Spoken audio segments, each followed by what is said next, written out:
Hello नमस्ते, स्वागत है आप सभी साथियों का एक बेहतरीन हिंदी की क्लास में। कैसे हो साथियों? उम्मीद करता हूँ बहुत ही शानदार होंगे। एक यूपी कांस्टेबल के लिए हिंदी का शानदार प्रैक्टिस सेट है। पहला क्वेश्चन ही आपकी स्क्रीन पे है, बताएंगे क्या होगा इसका राइट आंसर। साथ ही अगर आप हमारे चैनल पे नए हैं तो चैनल को सब्सक्राइब जरूर करें, वीडियो को लाइक शेयर अपने करें दोस्तों के साथ। पहला क्वेश्चन है, निम्न कथनों पर विचार करना है, आपको बताना है कि कौन सा कथन सही है। पहला कथन है साथी, करण कारक में क्रिया के साधन का बोध होता है, अपादान कारक में केवल स्थान परिवर्तन यानी अलग होने का बोध होता है, तुलना का नहीं होता है। संबोधन कारक में विभक्ति चिन्ह जो होते हैं शब्दों के अंत में जोड़ते हैं, केवल पहला सही, दूसरा सही, दोनों सही, तीसरा सही, सभी कथन गलत है। बताएंगे क्या होगा इसका राइट आंसर। बहुत बढ़िया, बहुत शानदार क्वेश्चन है। करण कारक का चिन्ह साथी क्या होता है? शे होता है, जो किसको दर्शाता है? एक साधन को दर्शाता है, क्रिया के साधन का बोध कराता है, तो पहला सही हो जाएगा। मोहन जैसे मोहन लाठी से मोहन लाठी से मारता है। किससे मारता है? लाठी से मारता है।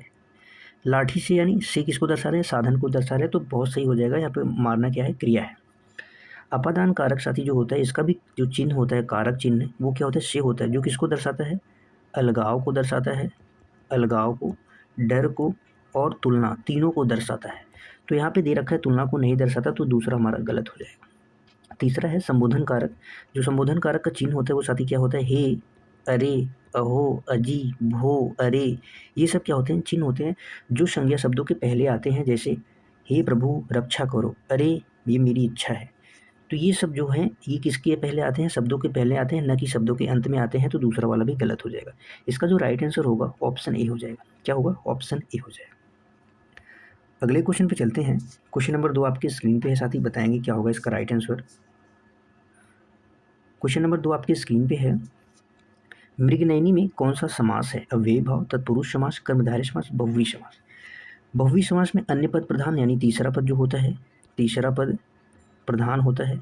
जैसे तीसरा पद यानी वीणा पाणी, वीणा पाणी, गजानन, गजानन, पंचानन, ये सब भगवान जी के जो प्रायः नाम होते हैं वो बहुव्रीहि समास के अंतर्गत आते हैं।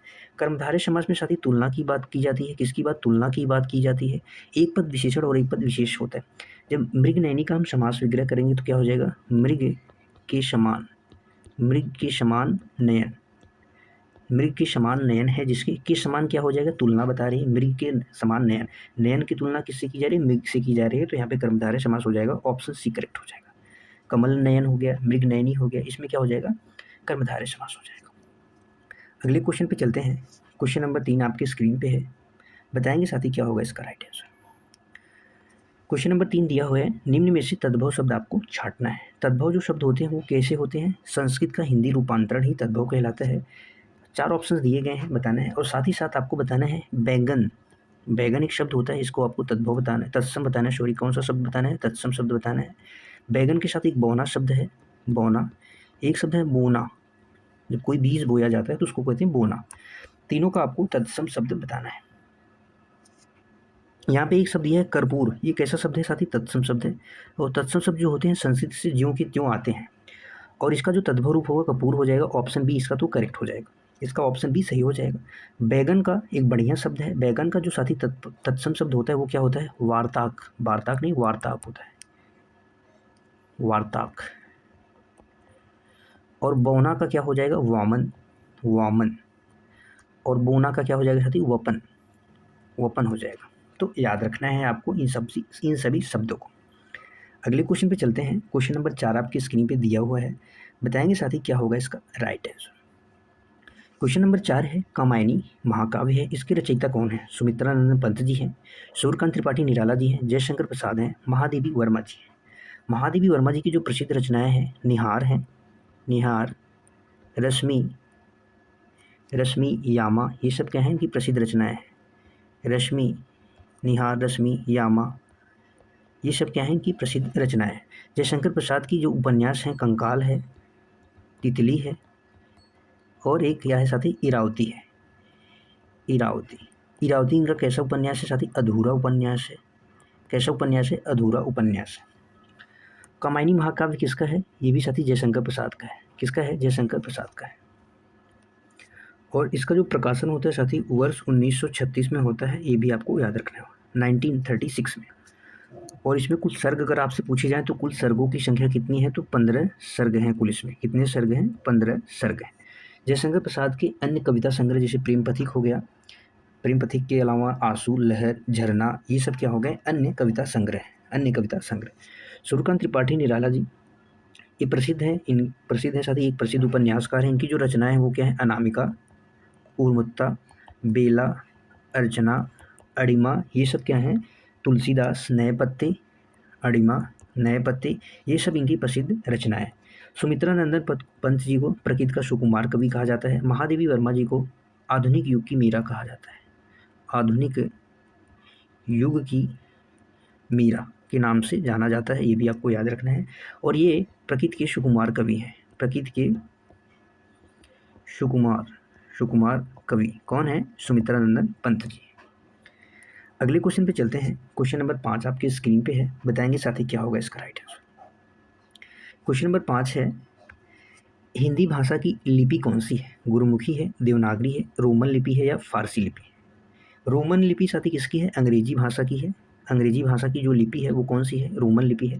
हिंदी भाषा की जो लिपि है वो देवनागरी है। ऑप्शन बी क्या हो जाएगा, करेक्ट हो जाएगा, ऑप्शन बी इसका करेक्ट हो जाएगा। अगले क्वेश्चन पे चलते हैं। क्वेश्चन नंबर 6 आपकी स्क्रीन पे दिया हुआ है, बताएंगे क्या होगा इसका राइट आंसर। आपको बताना है साथी, वीर रस का अस्थायी भाव, वीर रस का अस्थायी भाव क्या है, क्रोध है, भय है, उत्साह है या सुख है। रस की संख्या साथी कितनी है, तो रस की संख्या कुल 9 है, लेकिन भरत मुनि जी के अनुसार, किसके अनुसार, भरत मुनि के अनुसार कुल कितने रस हैं, तो 8 ही रस हैं। तो बताएंगे वीर रस का अस्थायी भाव क्या होगा, तो वीर का क्या हो जाएगा, उत्साह, वीर का क्या हो जाएगा, उत्साह हो जाएगा। और आपसे अगर पूछा जाए साथी रस के कितने अंग होते हैं, तो रस के 4 अंग होते हैं। कितने अंग, 4 अंग होते हैं। पहला है अस्थायी भाव, अस्थायी भाव, दूसरा है विभाव, संचारी भाव, विभाव, अनुभाव, संचारी भाव, और चौथा है अनुभव, चौथा है साथी अनुभव। ये रस के 4 अंग हैं। शोक का जो अस्थायी भाव होता है वो क्या होता है, करुण रस का अस्थायी भाव किसका है, करुण रस का।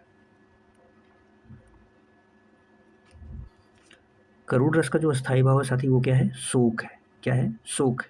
भयानक रस का अस्थायी भाव, भयानक रस का अस्थायी भाव क्या हो जाएगा, भय हो जाए। और वहीं पे क्रोध की बात की जाए तो ये रौद्र रस का अस्थायी भाव किसका है, रौद्र रस का अस्थायी भाव है। अगले क्वेश्चन पे चलते हैं। क्वेश्चन नंबर 7 आपकी स्क्रीन पे दिया हुआ है, बताएंगे साथी क्या होगा इसका राइट आंसर। क्वेश्चन नंबर 7 है, हिंदी वर्णमाला में अंग और अह क्या है, ईश्वर है, व्यंजन है, अयोगवाह है या संयुक्त अक्षर है। बताएंगे, संयुक्त अक्षर है।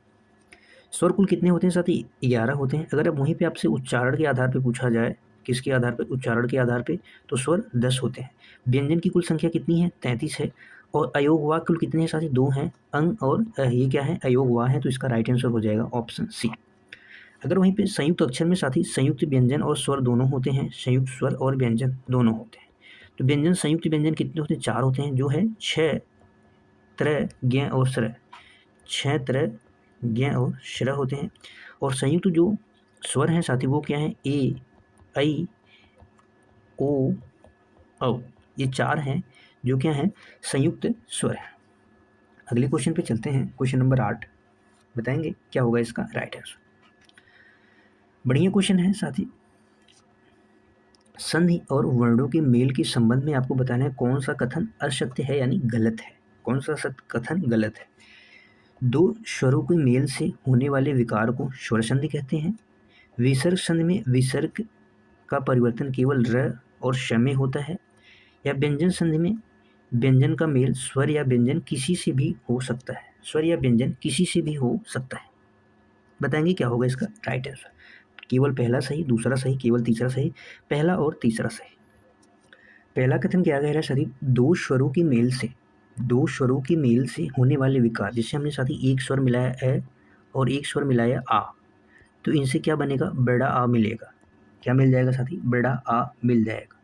तो ये क्या हुआ, एक परिवर्तन हुआ। क्या हुआ, विकार का अर्थ होता है परिवर्तन, और इसी ये परिभाषा दी गई है, तो इसे क्या कहते हैं, स्वर संधि कहते हैं। तो बिल्कुल सही हो जाएगा, यानी 2 स्वरों के मेल से होने वाले विकार को स्वर संधि कहते हैं। बिल्कुल सही बात है, स्वर संधि के कितने भेद होते हैं? तो आपसे पूछा जाए तो आप बताएंगे स्वर संधि के 5 भेद होते हैं। कौन कौन से होते हैं? 5 भेद होते हैं।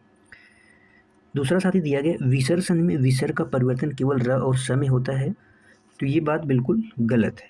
विसर्ग का परिवर्तन साथी बहुत कई नियम हैं, विसर्ग संधि के 10-12 नियम हैं। विसर्ग का परिवर्तन किस में होता है? श में भी होता है, आधे श में, और किस में भी होता है? इस श में भी होता है, बड़े श में, इस वाले श में होता है, र में भी हो जाता है, ओ में भी होता है, ओ में भी होता है। तो इसके अलावा बहुत सारे हैं जो विसर्ग का परिवर्तन जिसमें होता है। तो ये वाला कथन क्या हो जाएगा? गलत हो जाएगा। ये वाला कथन क्या हो जाएगा? गलत हो जाएगा। विसर्ग का परिवर्तन केवल र और स में नहीं होता है। व्यंजन संधि में व्यंजन का मेल स्वर या व्यंजन किसी से भी हो सकता है, ये बात बिल्कुल सही है। व्यंजन संधि में स्वर या व्यंजन का किसी भी स्वर या व्यंजन के साथ हो सकता है। जैसे एक शब्द आपके सामने हम लिख रहे हैं सत्य, एक शब्द आपके सामने लिख रहे हैं सत्य धन आनंद, सत्य धन आनंद। यहाँ पे त है, एक व्यंजन है, इसका मेल किससे हुआ साथी? त का मेल किससे हुआ? आ से हुआ। तो क्या बन जाएगा? त का द में परिवर्तन होता है। जब त का द में परिवर्तन हो जाएगा तो शब्द बनेगा सदानंद, सदानंद शब्द बनेगा। त का द में परिवर्तन होता है, व्यंजन संधि का नियम है, आगे जब पढ़ेंगे तो आपको पता चलेगा। तो त का मेल किससे हो गया? स्वर से हो गया। तो त का मेल स्वर या व्यंजन किसी से भी हो सकता है। तो इसका जो राइट आंसर होगा ऑप्शन डी होगा, डी करेक्ट हो जाएगा। अगले क्वेश्चन पे चलते हैं। क्वेश्चन नंबर 9 आपके स्क्रीन पे दिया हुआ है, बताएंगे क्या होगा इसका राइट आंसर। बताना है साथी, पवन शब्द में सही संधि विच्छेद क्या होगा? प+1, पो+अन, पौ+अन या प+अन। संधि के कुल कितने भेद होते हैं? तो संधि के कुल 3 भेद होते हैं, स्वर संधि, व्यंजन संधि, विसर्ग संधि। अभी हमने पिछले ही क्वेश्चन में बताया कि स्वर संधि के 5 भेद होते हैं। और साथ ही एक संधि है स्वर संधि का, जो 5वां संधि है वो क्या है? अयादि, अयादि स्वर स्वर संधि, अयादि स्वर संधि। इसमें एक चीज़ आपको याद रखनी है, अय, आय, अव, आव। बस ये ध्वनि आपको याद रखनी है। जिस शब्द में ये ध्वनि दिखाई, जैसे पवन, प धन अ धन व। अब देख लें आप, अ और व आ जाएगी तो आप आसानी से पहचान सकते हैं कौन सी संधि है? अयादि संधि है। अ व की ध्वनि आ जाए, आओ की ध्वनि में आ जाए, अय की ध्वनि आ जाए, आय की ध्वनि आ जाए, तो यहाँ पे क्या होगा साथी? अयादि स्वर संधि हो जाएगा। जब हम इसका संधि विच्छेद करेंगे तो क्या हो जाएगा साथी? पो धन अन, पो धन अन, सो क्या हो जाएगा? पवन। ओ का मेल किससे हुआ? ओ का मेल किससे हुआ? अ से हुआ, तो क्या बनेगा? अव, ओ अव। ओ क्या हो जाएगा? अ का रूप धारण करता है। तो यहाँ पे जो संधि होगी वो कौन सी हो जाएगी? अयादि संधि। और इसका सही संधि विच्छेद क्या हो जाएगा? ये अगर वहीं पे पावन से पूछा जाए, पावन, तो उसमें कौन सी ध्वनि आएगी? आव ध्वनि आएगी। और इसका पौ+अन संधि विच्छेद होगा, पौ+अन संधि विच्छेद हो जाएगा। अगला क्वेश्चन देखो भाई, बताओ क्या होगा इसका राइट आंसर। दिया हुआ है क्वेश्चन आपके स्क्रीन पे है, बुढ़ापा शब्द में कौन सी संज्ञा है? जातिवाचक, भाववाचक, व्यक्तिवाचक या समूहवाचक? कौन सी संज्ञा है? संज्ञा के कुल भेद साथी कितने होते हैं? 5 भेद होते हैं। और संज्ञा कैसा शब्द है साथी? विकारी शब्द है। कैसा शब्द है? विकारी शब्द है, यानी इसमें परिवर्तन होता है। समूहवाचक वे शब्द होते हैं जो किसी समूह या मंडल का बोध कराएं। जैसे सभा हो गया, सभा, कक्षा, परिवार, ये सब क्या हैं? समूहवाचक संज्ञा हो गई। सेना, ये सब समूहवाचक संज्ञा। व्यक्तिवाचक संज्ञा जो किसी विशेष व्यक्ति, स्थान के नाम का बोध कराए।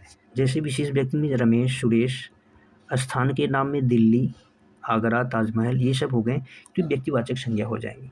जातिवाचक संज्ञा किसी भी जाति की बात की जाए, चाहे वो जानवर की बात हो, चाहे वो क्या हो? जानवर की बात हो, चाहे वो किसी महिला की बात हो, चाहे वह किसी पुरुष की बात हो, किसकी बात हो? पुरुष की बात हो, तो वहाँ पे जातिवाचक संज्ञा होती है। किसी भी एक जाति के बारे में बात हो, जब उसका विशेष नाम न दिया जाए। और भाववाचक संज्ञा क्या होती है? किसी भी जो शब्द गुण, दोष, अवस्था के नाम का बोध कराते हैं तो वो क्या कहलाती हैं? भाववाचक संज्ञाएं कहलाती हैं। तो बुढ़ापा साथी क्या है? एक अवस्था है, तो एक इसमें जाएगा, भाववाचक संज्ञा में जाएगा। गुण, अच्छाई क्या है? भाववाचक संज्ञा है। बुराई, दोष है, ये भी भाववाचक संज्ञा में जाएगा। अगला क्वेश्चन बताएंगे, क्वेश्चन नंबर 11 आपके स्क्रीन पे दिया हुआ है, क्या होगा इसका राइट आंसर। आपके सामने क्वेश्चन है, निम्न में से कौन सा शब्द स्त्रीलिंग है? सौभाग्य है, सुंदरता है, काव्य है, चंद्र है। साथ ही स्त्रीलिंग शब्द के अंत में जो प्रत्यय जुड़ते हैं, जैसे ता हो गया, ई हो गया, बड़ी ई, और क्या हो गया, आवट मुझे लिखना था, आवट और आहट, या आई आदि प्रत्यय जिस शब्द के अंत में जुड़ेंगे वो साथी क्या होंगे, स्त्रीलिंग होंगे। अधिकांशतः शब्द भी क्या होंगे, स्त्रीलिंग होंगे। जैसे मित्रता हो गया साथी, मित्रता हो गया। सुंदरता, ये कैसे शब्द हैं, स्त्रीलिंग शब्द हैं। कैसे शब्द हैं, स्त्रीलिंग शब्द है। इसका जो राइट आंसर हो जाएगा ऑप्शन बी हो जाएगा। इसका राइट आंसर क्या हो जाएगा, ऑप्शन बी हो जाएगा। जैसे आप वाक्य प्रयोग भी कर सकते हैं, जैसे सौभाग्य, मेरा सौभाग्य या मेरी सौभाग्य, तो आप कहेंगे साथी मेरा सौभाग्य। कैसा सौभाग्य, मेरा सौभाग्य, तो ये स्त्रीलिंग हो जाए। सुंदरता, मेरी सुंदरता अच्छी है, तो मेरी से आप आसानी से मेरा, मेरी, अच्छा, अच्छी क्या कर सकते हैं, आसानी से निकाल सकते हैं। तो इसका जो राइट आंसर हो जाएगा ऑप्शन बी हो जाएगा। और ये कैसी संज्ञा है साथी, एक भाववाचक संज्ञा है। कैसी संज्ञा है, भाववाचक संज्ञा है। चलते हैं अगले क्वेश्चन की तरफ, बताएंगे क्या होगा इसका राइट आंसर। क्वेश्चन नंबर 12 आपकी स्क्रीन पे दिया हुआ है। क्वेश्चन है 12, देखो भाई, क्वेश्चन नंबर 12 है आपके स्क्रीन पे। वृक्ष से पत्ते गिरते हैं, इस वाक्य में कौन सा कारक है? कर्म कारक है, करण कारक है, अपादान है, संप्रदान है।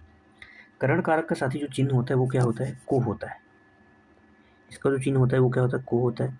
करण से, इसका चिन्ह होता है से होता है, किसको दर्शाता है, साधन को या वजह को। अपादान का चिन्ह होता है से, तुलना, अलगाव, और किसको दर्शाता है, डर को दर्शाता है। साथ ही समानता को भी दर्शाता है। किसको दर्शाता है, समानता। संप्रदान का चिन्ह होता है को, जो दर्शाता है के लिए, किसी के लिए। को का प्रयोग किसी के लिए प्रयोग हो तो वहाँ पे संप्रदान कारक होता है। तो यहाँ पे से की बात की गई है, तो यहाँ पे कर्म कारक और संप्रदान तो नहीं हो सकता। पत्ते क्या है साथी, यहाँ पे करता है, और किससे अलग हो रहे हैं, वृक्ष से अलग हो रहे हैं। किससे अलग हो रहे हैं, वृक्ष से अलग हो रहे हैं। यानी यहाँ पे अलगाव दिखा रहा है, तो यहाँ पे सीधा अपादान कारक हो जाएगा। क्या हो जाएगा, अपादान कारक हो जाएगा। अगले क्वेश्चन पे चलते हैं। क्वेश्चन नंबर 13 आपकी स्क्रीन पे दिया हुआ है, फटाफट से बताएंगे साथी क्या होगा इसका राइट आंसर। वह सर्वनाम का प्रकार है, क्या है, निजवाचक, निश्चयवाचक, पुरुषवाचक या संबंधवाचक।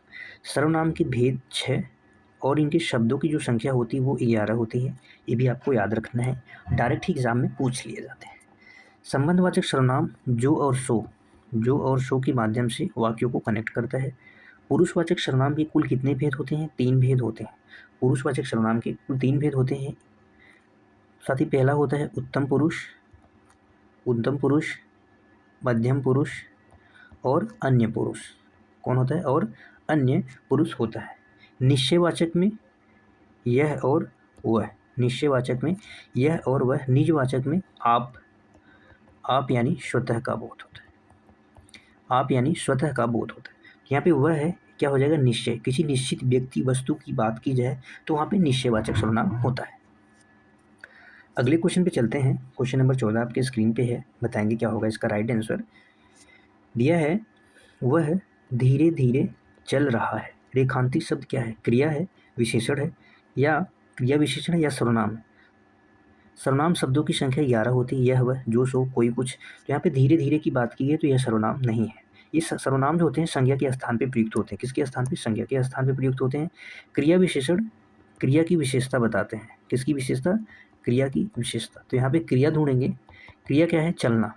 कैसे चल रहा है साथी, धीरे धीरे चल रहा है। तो यहाँ पे कहीं ना कहीं क्रिया की विशेषता बता रहे हैं, तो इसलिए इसका राइट आंसर हो जाएगा ऑप्शन सी। विशेषण संज्ञा या सर्वनाम की विशेषता बताते हैं। संज्ञा या सर्वनाम की विशेषता बताते हैं। जैसे फूल कैसा है, सुंदर है। सुंदर व्यक्ति हो सकता है, सुंदर फूल हो सकता है, अच्छी किताब हो सकती है, अच्छे लोग हो सकते हैं। तो अच्छा, अच्छी, ये सब क्या है, विशेषण है। क्रिया मूल धातु में ना प्रत्यय जुड़ने से क्रिया का निर्माण होता है। किसी कार्य का होना वही बताता है। जैसे चल रहा है, यानी ये क्या कार्य कर रहा है, चलने का कार्य कर रहा है, तो वह क्रिया हो जाएगा। अगले क्वेश्चन पे चलते हैं। क्वेश्चन नंबर 15 आपकी स्क्रीन पे है, बताएंगे साथी क्या होगा इसका राइट आंसर। आपको बताना है सकर्मक क्रिया का उदाहरण कौन सा है। दौड़ना, हंसना, पढ़ना, सोना। कर्म के आधार पर क्रिया को दो भागों में बांटा गया है। पहला अकर्मक, दूसरा सकर्मक। दूसरा सकर्म। श का अर्थ है साथ, किसके साथ, कर्म के साथ। किसके साथ, कर्म के साथ। और ये अकर्मक कर्म के बिना होते हैं। जब क्रिया दौड़ेंगे क्या से प्रश्न करें। दौड़ना, क्या दौड़ना, क्या कोई सार्थक अर्थ मिलेगा, नहीं मिलेगा। क्या हंसना, क्या पढ़ना, क्या की जगह पे आप किताब पढ़ सकते हो, न्यूज़पेपर पढ़ सकते हो, पत्र पढ़ सकते हो। तो यहाँ पे आपको जवाब की अपेक्षा है, यानी आपको जवाब मिल सकता है। क्या सोना, ये सब कैसी हो जाएंगी, ये सब साथी क्या है, पहला तीसरा ये सब कैसी हैं, अकर्मक क्रिया है। तो जो इसका राइट आंसर होगा ऑप्शन सी हो जाएगा। अगले क्वेश्चन पे चलते हैं। क्वेश्चन नंबर 16 आपके स्क्रीन पे है, बताएंगे क्या होगा इसका राइट आंसर। उपस्थित शब्द में उपसर्ग है। उपसर्ग जो होते हैं ये क्या होते हैं, शब्दांश होते हैं, यानी शब्द के अंश होते हैं जो प्रयुक्त होते हैं मूल शब्द के पहले। मूल शब्द के पहले आते हैं उपसर्ग। मूल शब्द के पहले आते हैं उपसर्ग। उपस्थित यानी उपधन स्थित। उपधन स्थित, उप यानी पहले, इसमें उप हो जाएगा। उपस्थित यानी ऑप्शन बी इसका करेक्ट हो जाएगा। ऑप्शन बी साथी क्या हो जाएगा, करेक्ट हो जाएगा। उप का अर्थ जो होता है समीप होता है, और वो स्थित नहीं होता है। उप का अर्थ क्या होगा, उपस्थित। उप का अर्थ है समीप या निकट या गौड़ या छोटा, जो भी आप कह सकते हैं।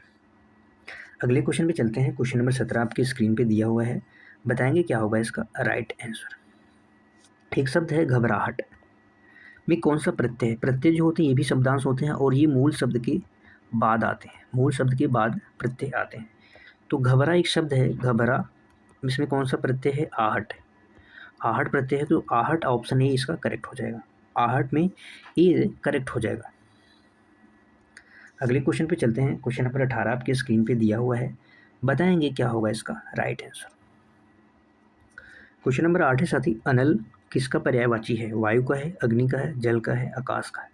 आकाश साथी किसको कहते हैं, आकाश, व्योम। इसके कुछ पर्यायवाची शब्द लिख लेंगे। व्योम, व्योम हो गया। व्योम के साथ अंबर, अंबर, अंबर, नभ, गगन, नभ, गगन, आसमान, अनंत, ये किसके पर्यायवाची हैं, आकाश की पर्यायवाची हैं। तो जल का साथी वारी हो जाएगा।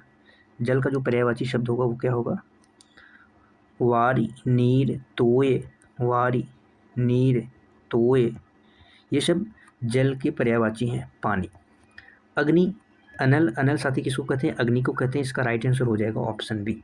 अग्नि का पर्यायवाची शब्द है क्या, अनल। और क्या कह सकते हैं, पावक कहते हैं, पावक। आग, आग हो गया। हुताशन, हुताशन। दहन, दहन। ज्वाला, ये सब किसके पर्यायवाची हैं, अग्नि के पर्यायवाची। किसके पर्यायवाची, अग्नि के। वायु के जो पर्यायवाची शब्द हैं वो साथी हवा हो गया, शमीर हो गया, पवन हो गया, ये सब हवा के यानी वायु के पर्यायवाची। अगले क्वेश्चन पे चलते हैं। क्वेश्चन नंबर 19 आपके स्क्रीन पे है, बताएंगे क्या होगा इसका राइट आंसर। क्वेश्चन नंबर 19 है, आपको बताना है यहाँ पे कनक के दो अर्थ कौन कौन से हैं। सोना चांदी, सोना धतूरा, धतूरा गेहूँ, बी एंड सी दोनों। तो कनक के दो अर्थ होते हैं, सोना और धतूरा। ऑप्शन बी क्या हो जाएगा, करेक्ट हो जाएगा। कनक के दो अर्थ होते हैं, सोना और धतूरा। अगले क्वेश्चन पे चलते हैं। क्वेश्चन नंबर 20 आपके स्क्रीन पे दिया हुआ है, फटाफट से बताएंगे क्या होगा इसका राइट आंसर। जो मापा न जा सके साथी, जो मापा न जा सके। एक शब्द होता है परिमेय। परिमेय का अर्थ है, परिमेय का को हम कह सकते हैं जो मापा जा सके, जो मापा जा सके। और इसी के आगे हम अ लगा देंगे, अपरिमेय बोल देंगे, तो इसका हो जाएगा जो मापा न जा सके, जो मापा न जा सके। अगले क्वेश्चन पे चलते हैं। क्वेश्चन नंबर 21 आपके स्क्रीन पे है, बताएंगे क्या होगा इसका राइट आंसर। यहाँ पे अंक है एक शब्द, इसका अर्थ कौन सा नहीं है, गोद है, संख्या है, नाटक का एक भाग या अंग, बताएंगे। अंक का साथी अर्थ गोद भी होता है, संख्या भी होता है। संख्या यानी अंक लेना, नाटक का एक भाग भी होता है, लेकिन अंग नहीं होता। ये अंग का होता है, शरीर का एक हिस्सा होता है। ये क्या है, शरीर का, किसका, शरीर का एक हिस्सा है, शरीर का हिस्सा है। तो इसका जो राइट आंसर हो जाएगा ऑप्शन डी हो जाएगा, ऑप्शन डी हो जाएगा। अगले क्वेश्चन पे चलते हैं। क्वेश्चन नंबर 22 आपके स्क्रीन पे दिया हुआ है, बताएंगे क्या होगा इसका राइट आंसर। यहाँ पे शब्द दिए हुए हैं दिन और दीन। शब्द में सब सही अर्थ आपको बताना है कि दिन का अर्थ दिवस होता है या गरीब, गरीब दिवस सुबह शाम रात दिन। तो जो साथी द पे छोटी ई की मात्रा का प्रयोग है, इस दिन का अर्थ होता है दिवस और इस दिन का अर्थ क्या होता है, गरीब होता है। तो ऑप्शन ए इसका करेक्ट हो जाएगा, ऑप्शन ए क्या हो जाएगा, करेक्ट हो जाएगा। अगले क्वेश्चन पे चलते हैं फटाफट से। क्वेश्चन नंबर 23 आपकी स्क्रीन पे है। यहाँ पे दिया हुआ है श्री गणेश करना। श्री गणेश करना मुहावरे का सही अर्थ क्या होगा, पूजा करना, समाप्त करना, प्रारंभ करना या विघ्न करना। श्री गणेश का विलोम अगर आपसे पूछा जाए तो क्या होता है, श्री गणेश का विलोम होता है इति श्री। इति श्री, इति श्री जब आप कोई शुभ कार्य समाप्त करते हैं तो समाप्त करने को कहते हैं इति श्री। और जब श्री गणेश का अर्थ होता है शुभ कार्य, जब आप प्रारंभ करते हैं तो आप यानी उसका प्रारंभ करते हैं तो श्री गणेश करते हैं। जब शुभ कार्य क्या किया जाता है, प्रारंभ किया जाता है, वही प्रारंभ करना क्या है, श्री गणेश है। तो ऑप्शन सी करेक्ट हो जाएगा। अगले क्वेश्चन पे चलते हैं। क्वेश्चन नंबर 24 आपके स्क्रीन पे है। बताएंगे साथी क्या होगा इसका राइट आंसर। बहुत ही फेमस और बहुत ही बढ़िया लोकोक्ति है आपके स्क्रीन पे कि ऊँट के मुंह में जीरा। इस लोकोक्ति का क्या अर्थ है, लोकोक्ति का अर्थ है कहावत, कहावत जिसे गाँव में ज़्यादा प्रयोग होता है। ऊँट के मुंह में जीरा यानी ऊँट का मुंह कितना बड़ा है उसके मुंह में जीरा डालना यानी बहुत कम, बहुत ज़्यादा, बहुत कम। ऑप्शन बी करेक्ट हो जाएगा। क्या हो जाएगा, ऑप्शन बी करेक्ट हो जाएगा। ऊँट के मुंह में जीरा यानी बहुत कम हो जाएगा, नहीं बी नहीं सी। अगले क्वेश्चन पे चलते हैं। क्वेश्चन नंबर 25 आपके स्क्रीन पे दिया हुआ है। बताएंगे क्या होगा इसका राइट आंसर। रसों का राजा यानी रसराज किसे कहा जाता है, रसों का राजा रसराज किसे कहा जाता है। रस की कुल संख्या 9 है। रस के कुल अंग कितने हैं, 4 हैं। रस के कुल कितने अंग हैं, 4 हैं। तो यहाँ पे रसों का राजा श्रृंगार रस को कहा जाता है। किसको कहा जाता है, श्रृंगार रस को कहा जाता है। श्रृंगार रस का स्थायी भाव क्या होता है, प्रेम होता है, रति अथवा प्रेम। रति कहो या तो प्रेम करो। करुण का स्थायी भाव शोक होता है, क्या होता है, शोक होता है।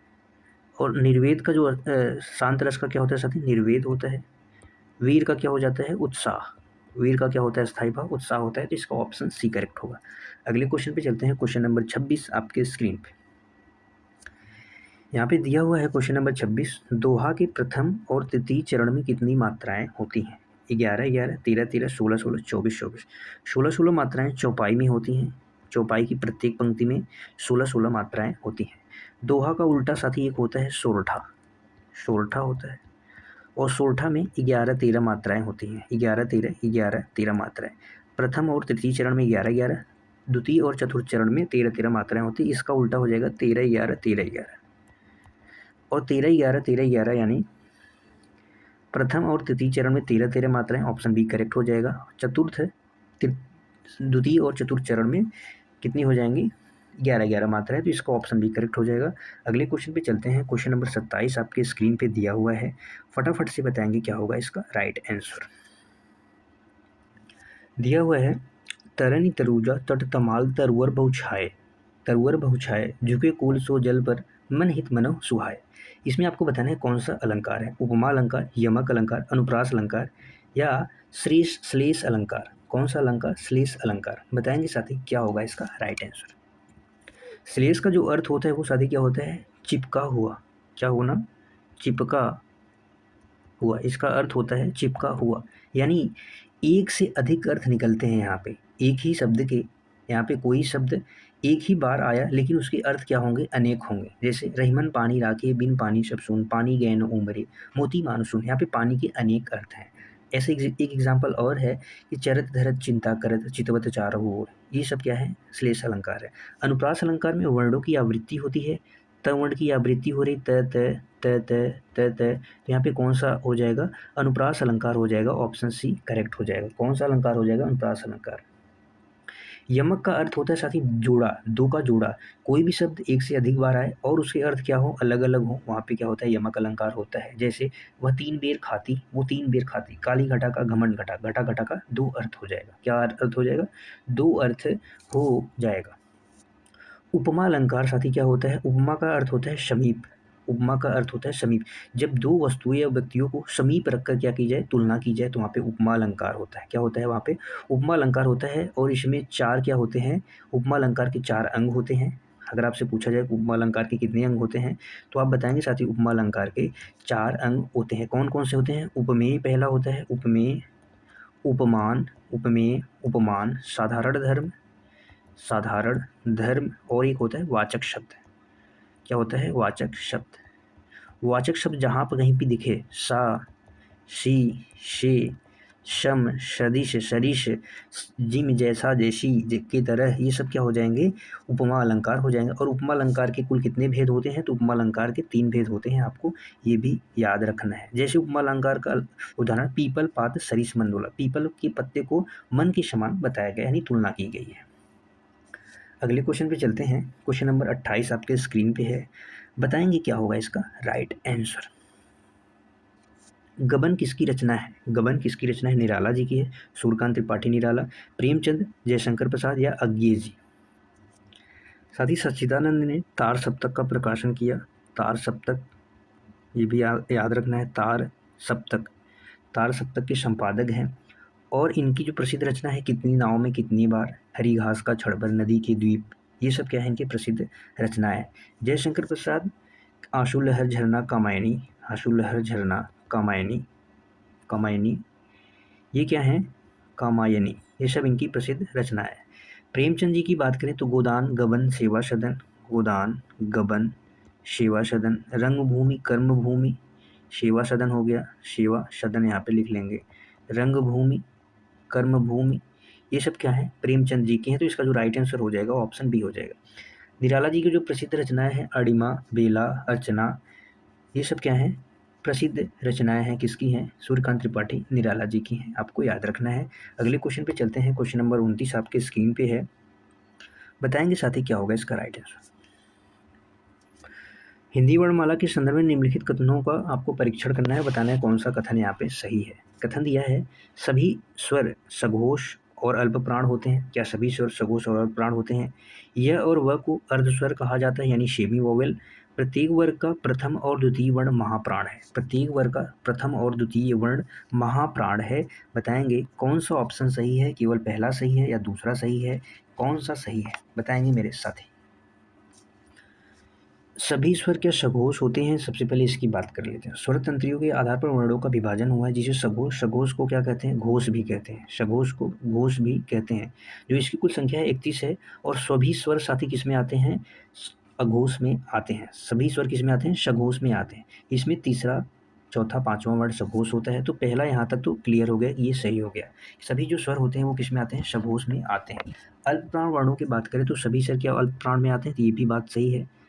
अल्प प्राण में जो वर्ण आते हैं पहला, तीसरा और पांचवा, पहला, तीसरा और पांचवा वर्ण आते हैं। और सभी स्वर आते हैं, अंतस्थ व्यंजन भी आते हैं। तो पहले जो हो गया, पहला सही हो गया। यह और वह को अर्ध स्वर कहा जाता है। तो ये बात बिल्कुल सही है। यह और वह अर्ध स्वर कहा जाता है। अर्ध स्वर कैसे कहा जाता है? जैसे एक शब्द लिखा मैंने कौवा, कौवा को आप इस तरीके से भी लिख सकते हैं, कौवा को इस तरीके से भी लिख सकते हैं। दोनों क्या है यहाँ पे? सही है। तो दूसरा भी हमारा सही हो गया। प्रत्येक वर्ग का प्रथम और द्वितीय वर्ण क्या महाप्राण है? प्रत्येक वर्ग का द्वितीय और क्या होगा? द्वितीय और प्रथम और द्वितीय वर्ण क्या महाप्राण है? तो ये भाई बात बिल्कुल गलत है। यहाँ पे पहला, तीसरा, पांचवा अल्प प्राण है, तो बचेगा दूसरा और चौथा। और दूसरा और चौथा जो वर्ण होता है वो महाप्राण होता है, न कि पहला और दूसरा। तो यहाँ पे पहला और दूसरा सही है, तीसरा गलत हो जाएगा। तो ऑप्शन ए इसका करेक्ट हो जाएगा। ऑप्शन ए साथी क्या हो जाएगा? इसका करेक्ट हो जाएगा। अगले क्वेश्चन पे चलते हैं। क्वेश्चन नंबर 30 आपके स्क्रीन पे है। बताएंगे क्या होगा इसका राइट आंसर। दिया हुआ है हिंदी की प्रथम पत्रिका कौन सी है? सरस्वती है, उत्तंड मार्तंड है, प्रताप है, विशाल भारत है। हिंदी की जो प्रथम पत्रिका है साथी वो कौन सी है? उद्दंड मार्तंड है, जो भारत में हिंदी भाषा का पहला समाचार पत्र था। हिंदी भाषा का पहला समाचार पत्र था। यह 30 मई 1826 को कलकत्ता में साप्ताहिक पत्रिका के रूप में प्रकाशित हुआ था। और जो इसके संपादक हैं पंडित जुगल किशोर शुक्ल जी हैं। जुगल किशोर शुक्ल जी इसके संपादक हैं। और इसी 30 मई को साथी क्या मनाया जाता है? हिंदी पत्रकारिता दिवस के रूप में मनाया जाता है। हिंदी पत्रकारिता दिवस के रूप में भी मनाया जाता है। हिंदी पत्रकारिता दिवस के रूप में ही मनाया जाता है। सरस्वती पत्रिका महावीर प्रसाद द्विवेदी कौन थे? महावीर प्रसाद द्विवेदी 1903 के आसपास, 1903 के आसपास। और वहीं पे बात करें प्रताप पत्र का, प्रताप पत्र साथी इसके जो संपादक थे वो कौन थे? गणेश शंकर विद्यार्थी। कौन थे? गणेश शंकर विद्यार्थी थे जो कलकत्ता से इस साप्ताहिक पत्रिका को शुरू किया था, हिंदी साप्ताहिक पत्रिका को शुरू किया था, आपको याद रखना है। अगले क्वेश्चन पे चलते हैं। क्वेश्चन नंबर 31 आपके स्क्रीन पे है, बताएंगे क्या होगा इसका राइट आंसर। वाच्य के आपको बताना है साथी कितने भेद होते हैं, कितने प्रकार होते हैं, 2, 3, 4, 5।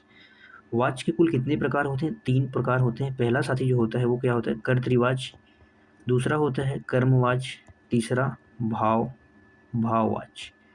यहाँ पे भाव कर्ता यानी ने, कर्ता प्रधान, कर्म यानी को प्रधान, भाव यानी साथी क्या होता है? गुण दोष अवस्था के बारे में असमर्थता का बोध कराता है, एक प्रकार से ऐसा भी समझ लेंगे।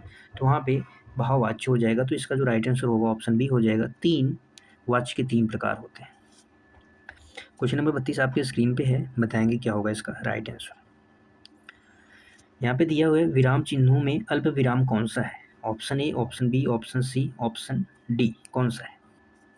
जहाँ थोड़ी देर रुकना हो वहाँ अल्प विराम का प्रयोग होता है। इसका राइट आंसर हो जाएगा ऑप्शन सी। ऑप्शन ये देखेंगे साथी, ये क्या है? अर्ध विराम है। कैसा है? कौन सा चिन्ह है? अर्ध विराम चिन्ह है। और जहाँ पे 2 डॉट दिख रही हैं साथी, ये क्या है? 2 डॉट को आप कॉलन चिन्ह कह सकते हैं, विसर्ग भी कह सकते हैं। ऑप्शन डी जो है विस्मयादि बोधक चिन्ह है। कैसा है? विस्मयादि बोधक चिन्ह है। अगले क्वेश्चन पे चलते हैं। क्वेश्चन नंबर 33 आपके स्क्रीन पे है, बताएंगे क्या होगा इसका राइट आंसर। क्वेश्चन नंबर 33 है, प्रत्येक शब्द में कौन सी संधि है? गुण संधि, वृद्धि संधि, यण संधि, आदि संधि, बताएंगे।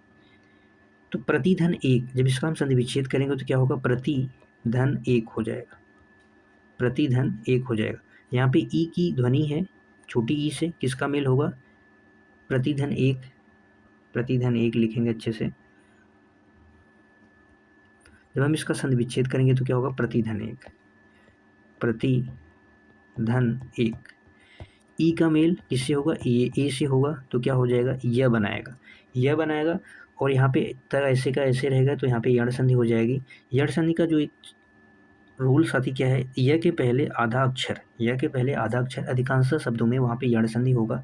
अयादि संधि हमने आपको पिछली क्लास में बताई।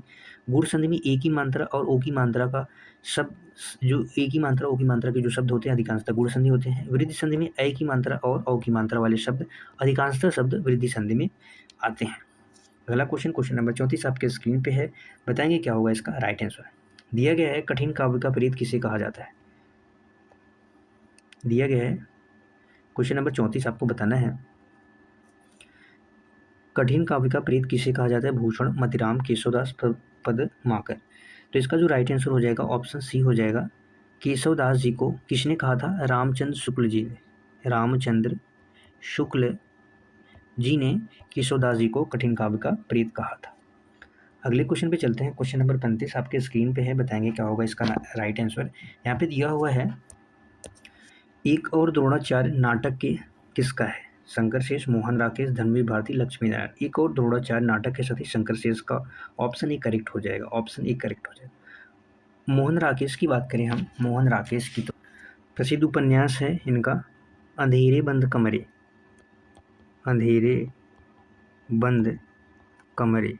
अंधेरे बंद कमरे। एक प्रसिद्ध है अंतराल। क्या है? अंतराल। धर्मवीर भारती की अगर साथी बात करें तो धर्मवीर भारती की जो रचनाएं हैं कनुप्रिया,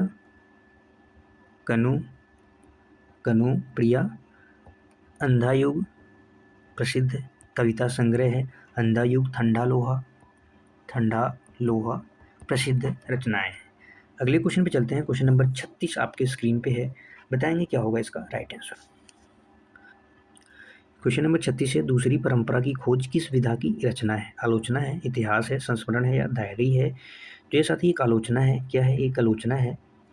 और यह किसका है साथी? डॉक्टर नामवर सिंह का है। किसका है? नामवर सिंह जी का है। यह प्रसिद्ध विद्वान डॉक्टर नामवर सिंह का एक आलोचनात्मक कृति है। कैसी है? आलोचनात्मक कृति है, दूसरी परंपरा की खोज। अगले क्वेश्चन पे चलते हैं। क्वेश्चन नंबर 27 आपके स्क्रीन पे है, बताएंगे क्या होगा इसका राइट आंसर।